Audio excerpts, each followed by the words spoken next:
ডিপ্রেশনে ভুগছেন, পেরেশানিতে আছেন, খুব বেশি দুশ্চিন্তায় আছেন, কোনো কিছু ভালো লাগছে না, আল্লাহর সাথে একটু কথা বলেন।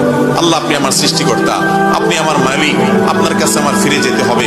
আপনার কত অবাধ্য হয়েছি, কত নাফরমানি করেছি, কত সীমা লঙ্ঘন করেছি, কত নির্দেশ অমান্য করেছি, কত নিষেধ লঙ্ঘন করেছি। আল্লাহ, এগুলোর জন্য পাকড়াও করলে আমার কোনো উপায় থাকবে না।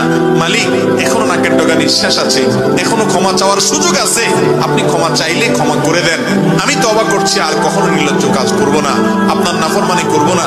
আপনি আমার অমুক পাপটা মাফ করে দেন, তমুক পাপটা মাফ করে দেন, আমাকে পাপ থেকে বাঁচায় রাখেন। আল্লাহ, আপনি আমাকে হেফাজত করেন। আপনি হেফাজত না করলে আমি নিজে নিজে বাঁচতে পারবো না। মালিক, আপনি রহম করেন। আল্লাহর সাথে একটু কথা বলেন। আল্লাহর কসম, সালহাতু সঙ্গে বুদি দিল খারাস, আজমুদে এক জামানা খাকে বাস।